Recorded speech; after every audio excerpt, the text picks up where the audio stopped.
موسیٰ علیہ السلام کی دیدار الہی کی خواہش۔ موسیٰ علیہ السلام نے اللہ سے درخواست کی، بلکہ ضد بھی کی کہ ان کو اللہ کا دیدار ہو جائے، اور غالباً اس ضد کی وجہ یہ تھی کہ جب موسیٰ علیہ السلام نے اپنی امت کو توحید کا پیغام دیا کہ اللہ ایک ہے، اس کے علاوہ کوئی عبادت کے لائق نہیں، تو ان کی قوم نے کہا کہ ہم بغیر دیکھے خدا کو نہیں مانیں گے، ہم تو خدا کو اس وقت مانیں گے جب اسے دیکھ لیں گے۔ موسیٰ علیہ السلام نے سوچا کہ ان کی قوم نے اللہ کو دیکھنے کا مطالبہ کیا ہے،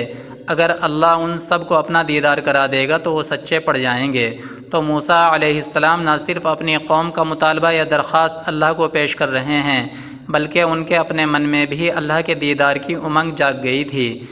قرآن میں صاف صاف لکھا ہے کہ جب موسیٰ علیہ السلام نے اللہ تعالیٰ سے دیدار کا مطالبہ کیا تو اللہ تعالیٰ نے جواب دیا، تو مجھے نہیں دیکھ سکتا؟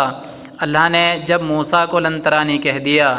اور ان کی ضد جاری رہی تو اللہ تعالیٰ نے موسیٰ علیہ السلام کو ارشاد فرمایا کہ اپنی قوم کے ہر قبیلے کے سردار کو جمع کر کے کوہ طور پر آ جائیں۔ اس طرح موسیٰ علیہ السلام کی امت کے 70 مختلف قبیلوں کے سردار کوہ طور پر صفیں بنا کر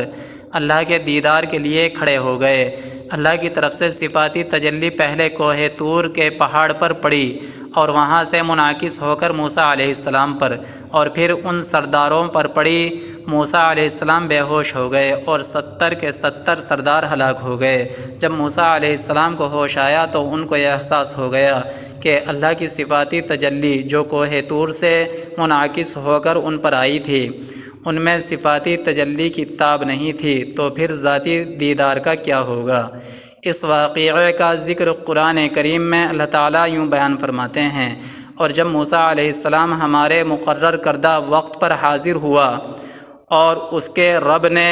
اس سے کلام فرمایا تو کلام ربانی کی لذت پا کر دیدار کا آرزو مند ہوا اور عرض کرنے لگا، اے رب مجھے اپنا جلوہ دکھا کہ میں تیرا دیدار کر لوں۔ ارشاد ہوا، تم مجھے براہ راست ہرگز نہ دیکھ سکو گے مگر پہاڑ کی طرف نگاہ کرو، پس اگر وہ اپنی جگہ ٹھہرا رہا تو عن قریب تم میرا جلوہ کر لوگے۔ پھر جب اس کے رب نے پہاڑ پر اپنے حسن کا جلوہ فرمایا تو شدت انوار سے اسے ریزہ ریزہ کر دیا اور موسیٰ علیہ السلام بے ہوش ہو کر گر پڑے۔ پھر جب انہیں افاقہ ہوا تو عرض کیا، تیری ذات پاک ہے، میں تیری بارگاہ میں توبہ کرتا ہوں اور میں سب سے پہلے ایمان لانے والا ہوں۔ دوستو، آپ ہمارے اسلامک مفتاحی چینل کو سبسکرائب کریں، ویڈیو کو لائک اور شیئر کریں۔